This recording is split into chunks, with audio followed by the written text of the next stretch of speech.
안녕하세요. 영상에 오신 분들 환영합니다. 오늘은 저와 함께 완전히 새로운 스즈키 어크로스가 있습니다. 정확히 말하면 완전히 새 모델은 아니지만 최신 모델이기 때문에 새 모델이라고 부를 수 있습니다. 그리고 이 차를 채널에서 다룬 적도 없고 리뷰도 해본 적 없고 시승도 해본 적 없기 때문에 새 모델이라고 할 수 있습니다. 그리고 물론 이 모델은 새로운 멀티미디어 시스템과 새로운 디지털 콕핏이 적용된 페이스리프트 모델입니다. 그래서 이번 영상에서는 이 차에 대한 모든 것을 보여드릴 예정입니다. 기술적인 데이터에 대해 간단히 이야기하고 그 다음에는 실내와 소재의 품질도 보여드릴게요. 멀티미디어 시스템에 대해 이야기합니다. 오늘은 날씨가 별로 좋지 않은데 비가 오고 있고 꽤 많이 내리고 있어서 최대한 제대로 리뷰를 해보려고 하지만 비 때문에 리뷰에 약간의 영향이 있을 수 있다는 점 참고해주세요. 먼저 혹시 모르시는 분들을 위해 말씀드리자면 이 스즈키 어크로스는 기본적으로 토요타 RAV사의 형제 모델입니다.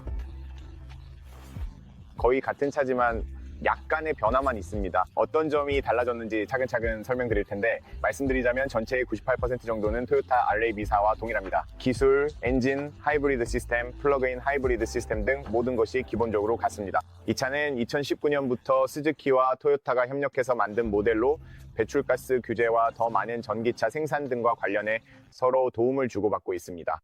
어쨌든 먼저 기술적인 데이터를 알려드리고 그 다음에 외관, 실내 등 순서대로 살펴보겠습니다. 우선 이 차는 플러그인 하이브리드입니다. 적어도 여기 루마니아에서는 한 가지 버전으로만 출시됩니다. 그래서 플러그인 하이브리드 버전 그리고 최상위 트림만 선택할 수 있습니다. 토요타 RAV4처럼 다양한 옵션이 있는 것은 아닙니다. 그래서 웹사이트에 들어가서 가격을 보면 토요타 RAV4가 훨씬 더 낮은 가격에서 시작하는 것을 볼 수 있습니다. 하지만 이 차는 이미 모든 옵션이 포함된 최상위 트림이라는 점을 기억하세요. 오토파일럿, 모든 안전기능, 그리고 차량에 들어있는 모든 사양이 이미 포함되어 있습니다. 그래서 스즈키 어크로스가 이미 더 높은 가격을 가지고 있는 것이고 두 차량 모두의 최상위 트림을 비교해야 하는 이유입니다. 말씀드린 것처럼 이 차량은 플러그인 하이브리드입니다. 차량 가격은 약 55,920유로이지만 현재 루마니아에서는 할인 혜택이 있어서 이 차를 구매할 수 있고 하이브리드 차량에 대한 세금 인센티브도 있습니다.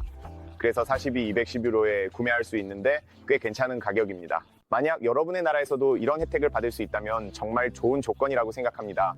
그리고 차량의 총 출력은 306마력, 227Nm입니다.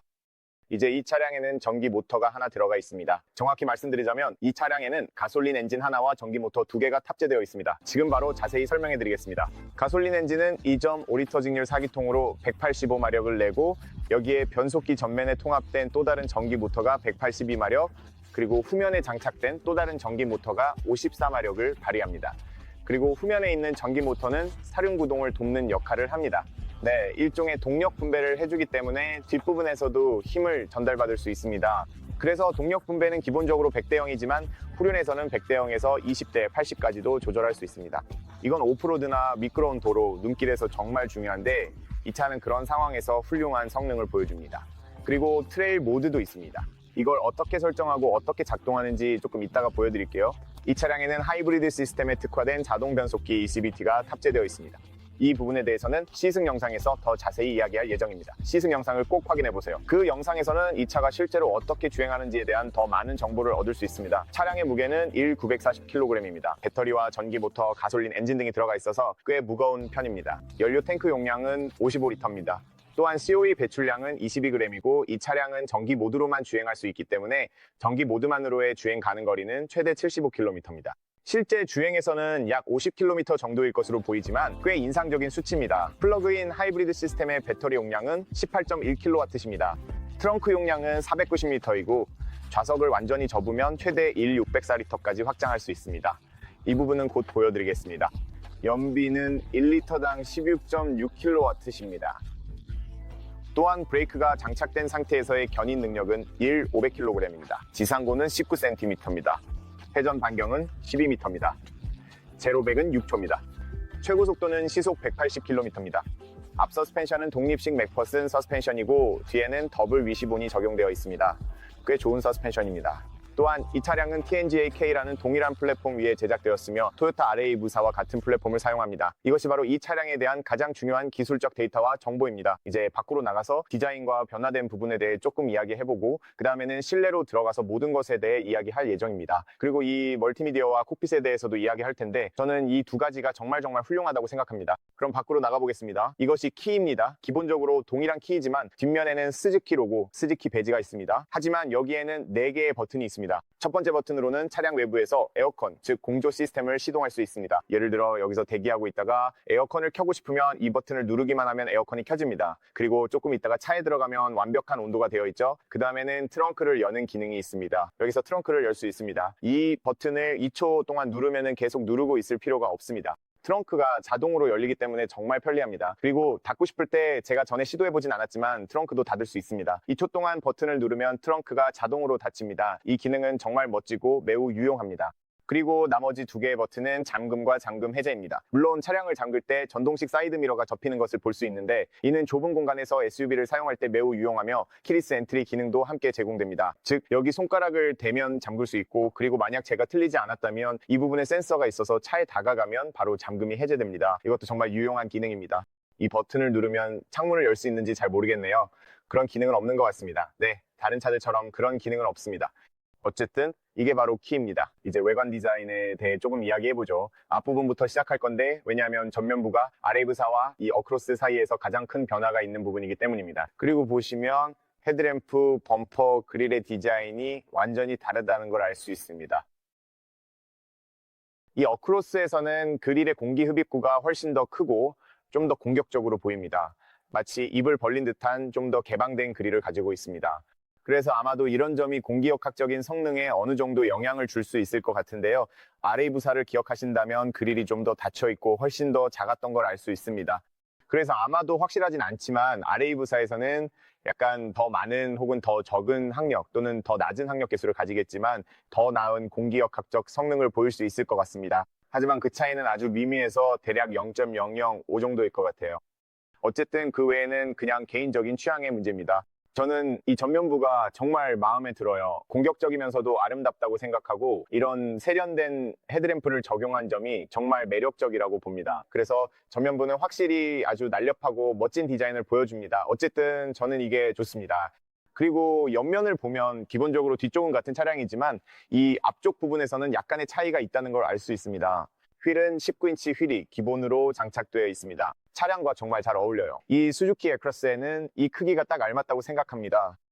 그리고 처음에 말씀드리지 못한 부분이 있는데 바로 보증기간입니다. 3년에 추가로 7년이 더해져서 최대 10년까지 보증을 받을 수 있습니다. 꽤 괜찮죠? 이 차를 구매할 때 마음의 평안을 주는 요소입니다. 그래서 새 차를 살 때 좋은 보증이 있다는 건 정말 중요합니다. 뭔가 문제가 생겨도 보장이 되니까 안심할 수 있죠. 이제 뒤쪽을 보면 RAV사와 동일한 디자인을 볼 수 있습니다. 기본적으로 뒤쪽에서의 유일한 차이점은 스즈키 로고와 이 배지 그리고 A-크로스라는 글자입니다. 그 외에는 플러그인 하이브리드라는 글자나 이런 디자인도 기본적으로 토요타와 거의 동일합니다. 그 외에는 놀랍게도 제가 RAV사 영상에서도 말했듯이 실제로 2개의 진짜 배기 파이프가 있습니다. 왜 그렇게 말하냐고요? 이 차가 플러그인 하이브리드이기 때문입니다. 전기 모드로 최대 75km까지 주행할 수 있고 만약 누군가가 전기 모드로만 운전한다면 정말 대단한 일이죠. 전기차로 주행하면서도 뒤에 2개의 큰 배기 파이프가 있다는 거죠. 보기에는 멋집니다. 그러니까 더 멋져 보인다고 할까요? 사람들이 배기 파이프를 원하니까요. 아마 토요타도 알겠어. 사람들이 불평하네 라고 생각했을 겁니다. 리뷰어들만 불평했죠. 일반인은 아니. 리뷰어들이 우리는 배기 파이프가 없어서 막대기로 라고 불평했었죠. 뭐 그런 식이었습니다. 그거 기억하시죠? 아마 여러분 중 일부는 그 영상을 보셨을 겁니다. 그리고 토요타가 그래 배기 파이프를 원해? 그럼 내가 2개의 큰 배기 파이프를 달아줄게 라고 한 거죠. 네, 그리고 물론 이건 스즈키 어크로스에도 있습니다. 하지만 보기에는 멋집니다. 그러니까 괜찮아 보이긴 하는데 플러그인 하이브리드에 이런 게 있다는 게 의외예요. 어쨌든 그 외에는 이 차의 디자인은 여러분도 이미 잘 아실 겁니다. 아마 이미 거리에서 보셨을 거예요. 저는 이 차가 멋지다고 생각해요. 꽤 매력적이라고 생각하고 마음에 듭니다. 투박하면서도 정말로 다재다능한 차에 필요한 모든 요소를 갖추고 있어요. 여기 앞유리에는 빛과 비를 감지하는 카메라 센서가 있고 교통속도 제한 표지판을 읽을 수 있는 카메라, 오토파일럿을 도와주는 기능, 차선을 유지하고 가속하고 브레이크를 밟는 등 여러 시스템이 있습니다. 지붕 위에는 흥미로운 선과 형태들이 있습니다. 보이실지 모르겠네요. 그리고 여기에는 검은색 유광 루프 레일이 있는데 이쪽에 있는 검은색 유광 마감과 잘 어울립니다. 약간 돌출된 이 스포일러 근처에 있죠. 디자인이 꽤 멋집니다. 그리고 여기에는 라디오 안테나가 있습니다. 꽤 현대적이에요.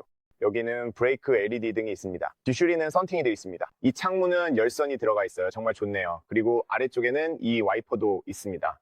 측면에는 윗부분에 약간의 크롬이 들어가 있어요. 그리고 제가 틀리지 않았다면 사이드 미러에도 크롬이 들어가 있죠.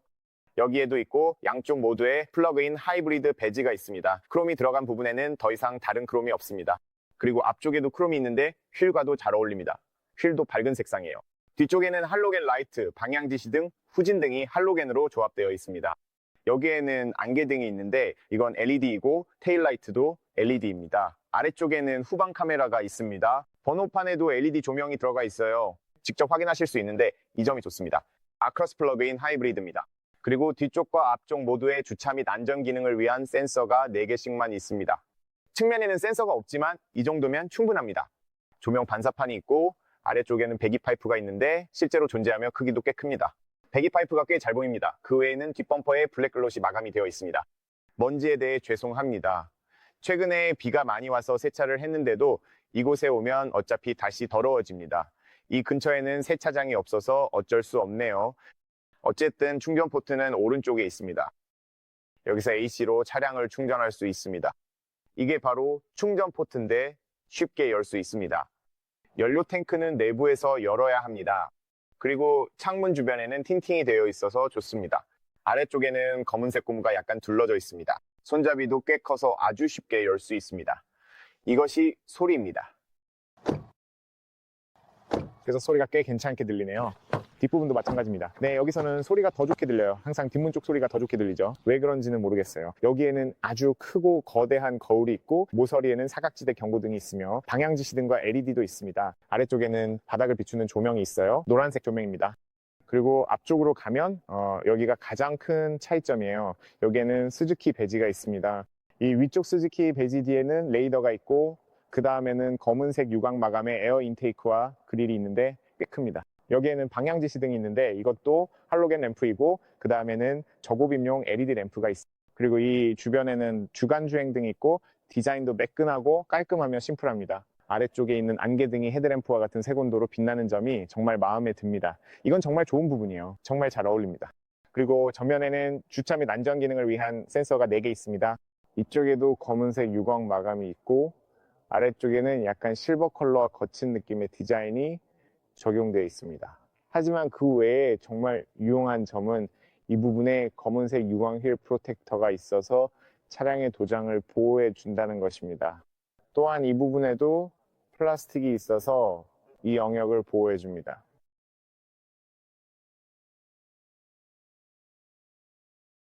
이 부분에는 정말로 필요합니다. 그리고 아래쪽 사이드 스커트에는 역시 검은색 유광 마감이 적용되어 있어서 차량의 모서리를 보호해주고 뒷부분도 마찬가지로 동일한 디자인이 적용되어 있다는 것을 이미 알고 계실 겁니다. 휠에 대해 말씀드리자면 이게 바로 그 휠입니다. 정말 멋져 보입니다. 저는 이게 정말 마음에 듭니다. 그리고 뒷바퀴에는 통풍식 브레이크 디스크가 장착되어 있습니다. 타이어는 203, 15, 55, R19입니다. 이게 바로 타이어의 사이즈입니다. 앞쪽에는 더 큰 브레이크 디스크가 장착되어 있고 역시 통풍식 브레이크 디스크와 일반 브레이크 캘리퍼가 적용되어 있습니다. 네, 이렇습니다. 전체적으로 보면은 이게 바로 외관입니다. 이제 여러분께 보여드리고 싶은 것은 보닛 아래입니다. 엔진을 보여드리겠습니다. 어떻게 생겼는지 보여드릴게요. 여기서 열면 됩니다. 아주 간단하게 이렇게요. 비상등과 라이트도 여기서 끌 수 있습니다. 그리고 엔진을 보여드리겠습니다. 그 다음에는 차량 내부로 들어가 공간도 보여드릴게요. 지금 정확히 어디였는지 기억이 잘 안 나네요. 아마 여기였던 것 같아요. 아니네요. 바로 여기 정확히 중앙에 있습니다. 이렇게 열면 됩니다. 하지만 이건 수동입니다. 수동이라는 점을 기억하세요. 하지만 제가 마음에 드는 점은 이게 정말 가볍다는 거예요. 이건 좋은 점이죠. 여기에 엔진과 모든 부품들이 있습니다. 주황색으로 보이는 부분은 전기차의 고전압 시스템이고 그 외에는 여기 에어 필터가 있고 여기에는 워터 쿨링 등이 있습니다. 네, 이게 다입니다. 어쨌든 공간이 얼마나 있는지 한번 볼게요. 여기 가운데 버튼이 있으니 그냥 눌러주세요. 조금 전에 보셨듯이 자동 리프트 게이트입니다. 입구가 크기 때문에 이미 아시겠지만 큰 물건도 문제없이 넣을 수 있습니다. 입구가 정말 큽니다. 위쪽에는 수동으로 닫을 수 있는 손잡이 2개가 있습니다. 여기에는 자동으로 닫을 수 있는 버튼이 있습니다. 그리고 입구가 꽤 네모나서 정말 큽니다. 이 트렁크의 공간과 입구 크기는 정말 큽니다. 바닥이 평평해서 매우 유용합니다.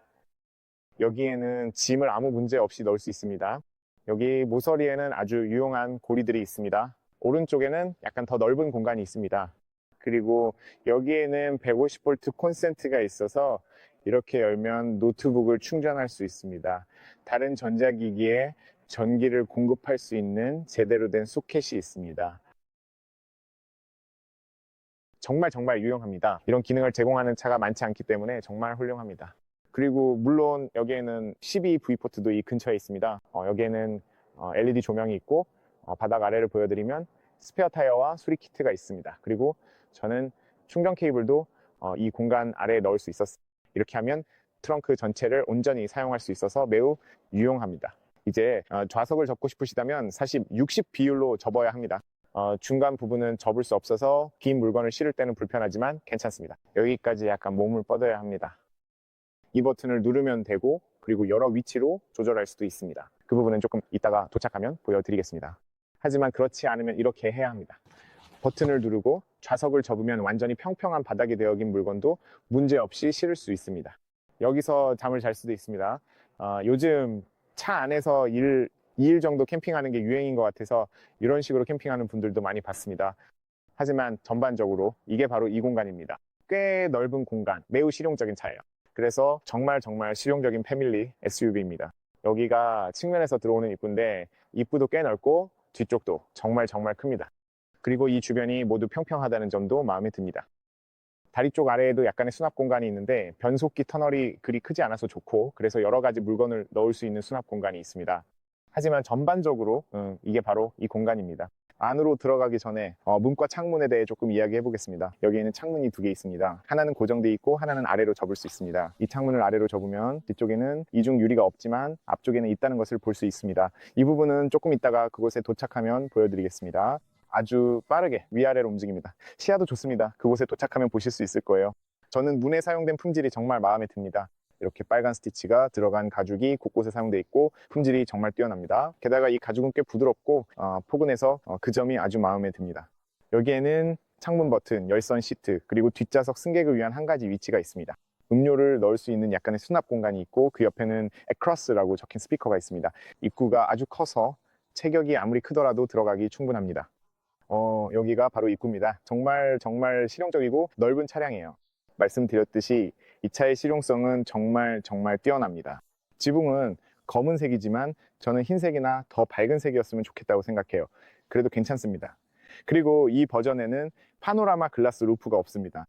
그리고 안전벨트가 이 자리에 고정되어 있어서 좌석을 접을 때 방해가 되지 않는 점이 정말 마음에 듭니다. 또한 좌석을 여러 위치로 조절할 수 있다는 점도 매우 마음에 들어요. 이렇게 두면 약 5cm 정도 공간이 생기고, 또는 이렇게 완전히 뒤로 젖혀서 더 편안하게 앉을 수도 있습니다. 그리고 이것이 바로 이 가죽 시트입니다. 이것은 레더렛 인조 가죽입니다. 이것은 일종의 인공 합성 가죽이에요. 진짜 가죽은 아닙니다. 조금 더 부드러운 느낌이에요. 촉감도 좋고 무엇보다 정말 편안하다는 점이 마음에 듭니다. 그리고 참고로 배터리는 아마 이 아래 어딘가 이 플라스틱 뒤쪽에 있고 트렁크 쪽으로 이어집니다.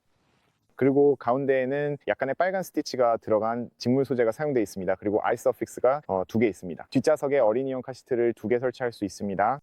또한 가죽으로 된 암레스트와 컵홀더 2개가 있어서 매우 유용합니다. 앞좌석 뒷면에도 모두 가죽이 사용되어 있고 약간의 수납 공간도 있습니다. 이 부분에 플라스틱이 없는 점이 마음에 듭니다. 품질도 꽤 좋은 편입니다. 그리고 가운데에는 변속기 터널이 있는데 그렇게 크지는 않습니다. 대략 7cm 정도 되는 것 같아요. 차 안으로 들어가는 것도 매우 쉽습니다. 이미 운전석을 제 운전 자세에 맞게 조정해 두었는데 제 키는 173cm이고 이게 바로 제 뒤쪽 공간입니다, 여러분. 그래서 173cm인 저에게는 공간이 충분히 넉넉합니다. 앞좌석 아래로 다리를 쭉 뻗어도 전혀 문제가 없습니다. 전체적으로 저에게는 공간이 정말 훌륭합니다. 그래서 공간이 완벽합니다. 그리고 뒷좌석을 약간 젖힐 수 있다는 점도 있어서 여기서 정말 좋은 편안함을 느낄 수 있습니다. 시야도 완벽하고 창문이 정말 큽니다. 뒤쪽에도 추가 창문이 있습니다. 이런 관점에서 보면 정말 완벽합니다. 아마도 뒷좌석 승객을 위한 가장 편안하고 넓은 SUV 중 하나일 것 같아요. 여기 손잡이 고리가 있고 천장 마감 품질도 괜찮습니다. 또한 위쪽에는 LED 조명이 있어서 할로겐이 아니라 LED입니다. 여기 중앙에는 BMW에서 볼 수 있던 90년대 BMW 기억나시나요? 그것들과 비슷하게 생겼는데 여기 있어서 정말 유용합니다. 그리고 아래쪽에는 USB-C 포트가 2개 있어서 아주 유용합니다. 정말 잘 만들었네요. 이 점이 마음에 듭니다. 이제 중앙으로 가보면 참고로 여기에 플라스틱이 있습니다. 다리를 모으고 앉을 수도 있습니다. 저는 그렇게 하지 않을게요. 왜냐하면 더럽히고 싶지 않거든요. 하지만 이건 제 뒤쪽 공간인데 무릎에 정말 넉넉합니다. 머리 위 공간도 충분히 넉넉해요. 이것 좀 보세요. 공간이 정말 넓습니다. 심지어 중앙에서도 손을 완전히 뻗어도 공간이 엄청 넓어요. 게다가 여기 부분은 꽤 부드럽고 기분이 좋아요. 와, 정말 편안하네요. 이렇게까지 기대하지는 않았어요. 그리고 공간도 정말 넉넉합니다. 아, 참 좋네요. 정말 마음에 들어요. 이제 대시보드를 한번 보세요, 여러분. 여기에서 몇 가지 변화가 있는데 페이스리프트 모델에는 새로운 멀티미디어 시스템과 새로운 풀 디지털 콕핏이 추가됐어요. 그건 나중에 보여드릴게요. 기본적인 디자인은 거의 비슷하게 유지됐지만 지금은 스크린이 달라졌습니다. 약간 평범하고 투박하면서도 클래식한 느낌이에요. 저는 그게 마음에 들어요. 그러니까 이 차의 실용성과 인체공학적 설계가 정말 뛰어납니다. 물리 버튼이 딱 필요한 자리에 있어서 다양한 설정을 바꾸기가 아주 쉽고 그 점이 정말 마음에 들어요.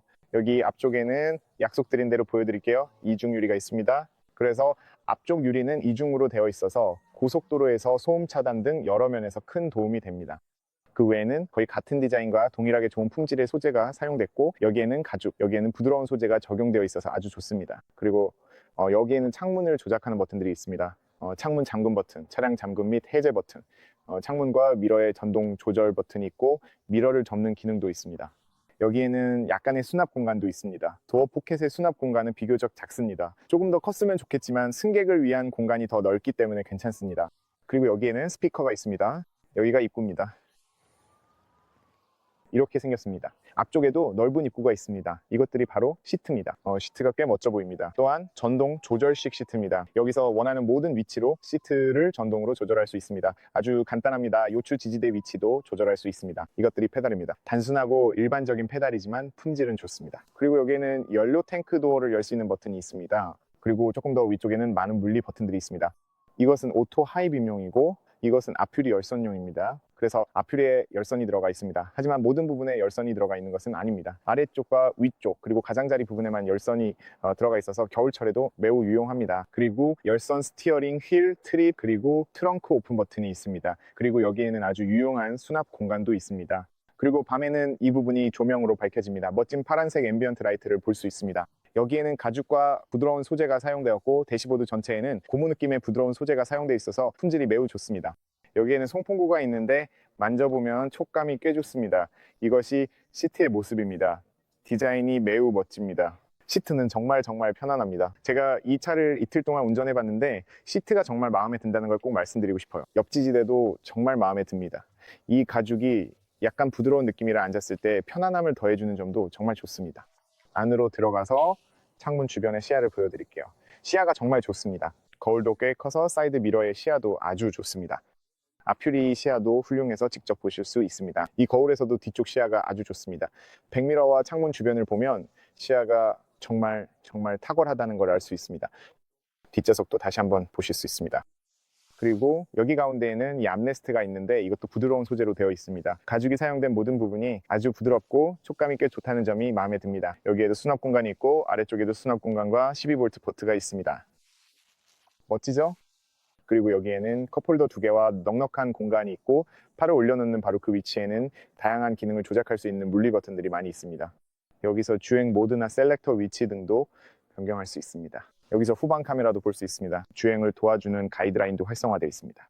조금 더 넓게 볼 수도 있고 일반 모드로도 볼 수 있으며 가이드라인도 다르게 변경해서 볼 수 있습니다. 아주 유용합니다. 그 다음에는 드라이브 모드로 전환할 수 있습니다. 이게 일반 드라이브 모드입니다. 그리고 S, 일종의 스포츠 모드로 가면 기어를 수동으로 변경할 수 있습니다. 위아래로 움직이면 여기서 기어가 수동으로 바뀌는 것을 볼 수 있고 만약 원한다면 스티어링 휠 뒤에 있는 패들로도 기어를 수동으로 변경할 수 있습니다.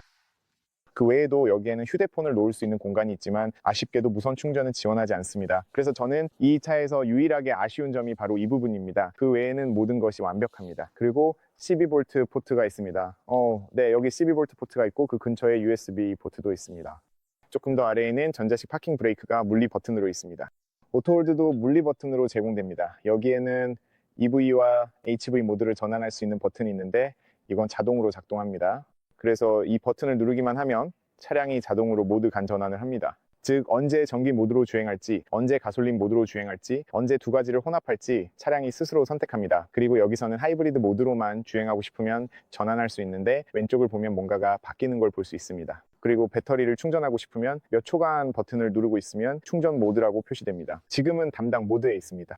충전 모드에서는 여기서 볼 수 있듯이 배터리 충전이 시작됩니다. 맞죠? 그래서 만약 배터리가 충분하지 않다면 여기 13km 남아있는 걸 볼 수 있는데 충전 모드로 두면 차량이 가솔린 엔진을 발전기처럼 사용해서 배터리를 충전할 수 있습니다. 이게 정말 유용하죠. 그리고 나서 오토 모드로 전환하면 오토 모드에서는 차량이 기본적으로 엔진을 멈춥니다. 여기서 다양한 주행 모드를 변경할 수 있습니다. 에코 모드로 가려면 왼쪽으로 돌리고 스포츠 모드는 오른쪽으로 돌리면 되고 누르면 노멀 모드가 됩니다. 그리고 트레일 모드도 있습니다. 눈길을 주행할 때는 트레일 모드를 활성화하면 됩니다. 더 많은 그립을 제공하고 차량이 자동으로 바퀴에 맞게 동력을 분배하여 최고의 성능을 낼 수 있도록 해줍니다. 그리고 주행 모드를 바꿀 때마다 이게 에코 모드, 이게 스포츠 모드, 그리고 이게 노멀 모드인데 그래픽과 색상이 바뀌는 것도 볼 수 있어서 꽤 흥미롭습니다. 여기 조금 더 위쪽에는 트랙션 컨트롤을 위한 물리 버튼이 있습니다. 트랙션 컨트롤을 활성화하거나 비활성화할 수 있습니다. 여기 앞좌석에는 열선 시트가 있고 저온과 고온으로 조절할 수 있습니다. 그게 다입니다. 조금 더 위쪽을 보면 저는 이 공조 시스템이 정말 마음에 듭니다. 보세요. 정말 쉽고 물리 버튼이 완벽하게 배치되어 있어서 온도나 다양한 설정을 바꾸기에 아주 편리합니다. 정말 쉽고 그게 정말 훌륭하고 완벽합니다. 그러니까 물리 버튼을 좋아하고 이런 스크린만 있는 걸 싫어하는 분들에게는 이 차에 있는 유일한 스크린이기 때문에 정말 편리하다고 생각합니다. 어쨌든 여기에는 시동정지 엔진 버튼이 있습니다. 여기에는 모두 부드럽고 고급스러운 가죽이 사용되어 있습니다. 여기에는 송풍구가 있는데 촉감이 매우 좋고 가운데에는 비상등 버튼이 있습니다. 여기에도 다시 수납 공간이 있고 밤에는 조명이 들어옵니다. 여기에 다양한 물건을 넣을 수 있습니다. 그리고 글러브 박스도 물론 열 수 있는데 꽤 넓다고 할 수 있습니다.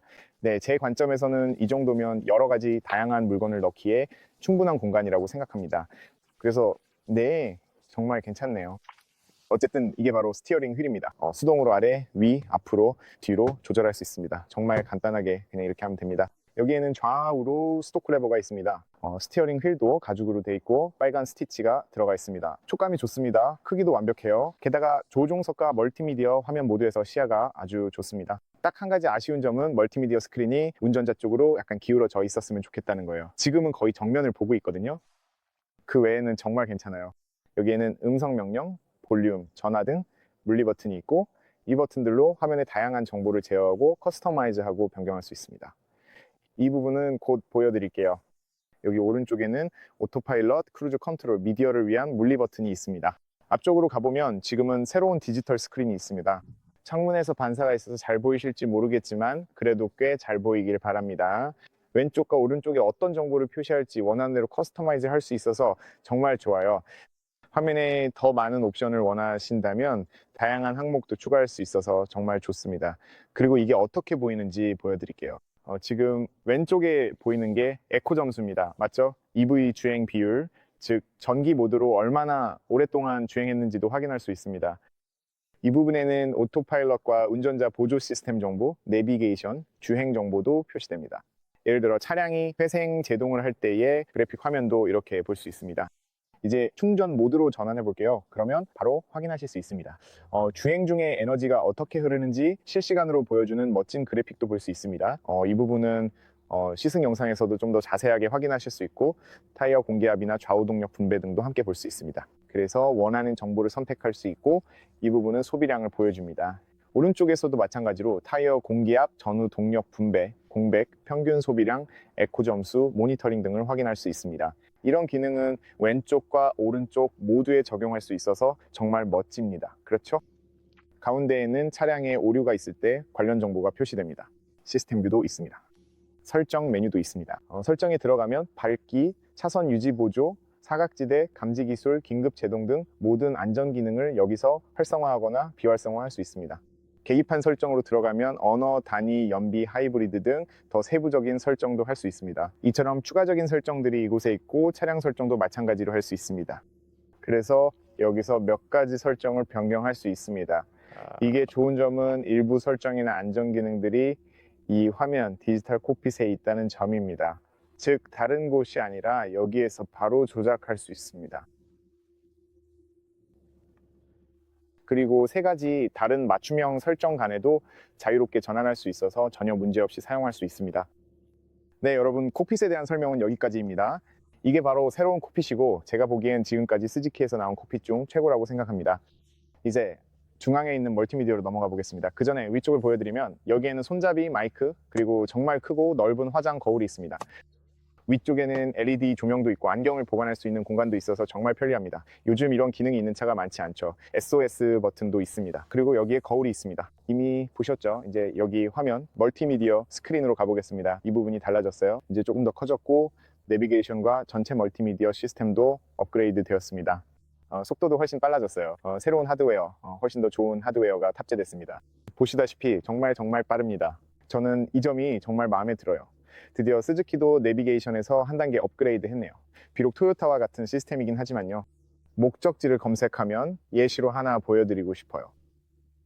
그리고 얼마나 빠르게 로딩되는지 보실 수 있습니다. 정말 훌륭합니다. 그래서 목적지를 설정하면 정말 잘 작동하는 걸 확인하실 수 있습니다.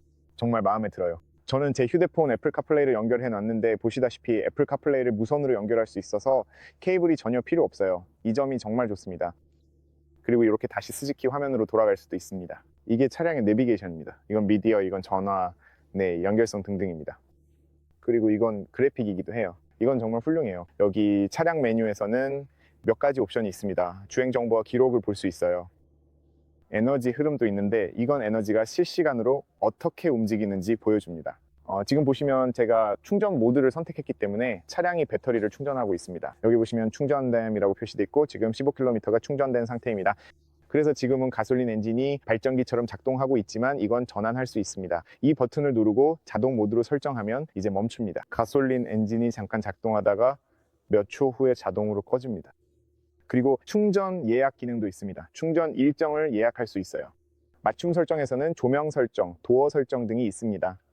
여기에서 몇 가지 설정을 볼 수 있고 그리고 공조 시스템 유틸리티도 있습니다. 네, 좋습니다. 아래쪽에는 웹 브라우징이 가능한 앱들이 있습니다. 그리고 설정 메뉴의 일반 설정에서는 블루투스와 기기, 그리고 앞서 보셨던 일반 설정들이 있습니다. 아니요, 일반 설정에는 언어, 키보드, 날짜와 시간, 접근성 등이 포함되어 있습니다. 그 다음에는 디스플레이 설정, 화면 밝기, 카메라 설정이 있습니다. 그래서 화면의 밝기와 명암을 조절할 수 있습니다. 사용자가 직접 맞춤 설정할 수 있습니다. 또한 음성 및 검색 내비게이션 설정, 사운드와 미디어 설정도 있습니다. 여기로 들어가면 다양한 설정을 전환할 수 있습니다. 그리고 정보, 차량 맞춤 설정, 이미 보셨던 정보, 그리고 소프트웨어 업그레이드 메뉴가 있습니다. 이 차량은 소프트웨어 업그레이드가 가능하기 때문입니다. 하지만 지금은 보시다시피 멈춰 있습니다. 네, 그렇습니다. 전반적으로 단순하지만 이해하기 쉽습니다. 그리고 이게 바로 정말로 필요한 모든 것입니다. 이 이상은 필요하지 않습니다. 하지만 이번에 페이스리프트 업그레이드를 해줘서 정말 기쁩니다. 그래서 전반적으로 이게 오늘 영상이었습니다. 제 관점에서 모든 것을 다 다뤘기를 바랍니다. 정말 훌륭한 차이고 가족용으로도 아주 좋으며 매우 실용적이고 공간도 넉넉합니다. 품질도 좋고 시간이 지나도 매우 신뢰할 수 있습니다. 왜냐하면 토요타와 동일한 시스템을 사용하기 때문입니다. 저는 토요타가 세계에서 가장 신뢰할 수 있는, 아니면 최소한 가장 신뢰받는 자동차 제조사 중 하나라는 것을 알고 있습니다. 그리고 저는 이 차를 완전히 신뢰합니다. 게다가 보증도 제공되죠. 만약 이 차를 좋은 조건에 구할 수 있다면 정말 좋은 선택이라고 생각합니다. 자, 오늘 영상은 여기까지입니다. 재미있게 보셨길 바랍니다. 여기서 유용한 정보를 얻으셨길 바랍니다. 궁금한 점 있으시면 아래 댓글로 언제든지 질문해 주세요. 기꺼이 도와드리겠습니다. 좋아요, 공유, 구독도 잊지 마세요. 그게 저에게 큰 도움이 됩니다. 정말 감사드립니다, 여러분. 항상 안전하시고 다음 영상에서 곧 뵙겠습니다. 안녕히 계세요, 여러분.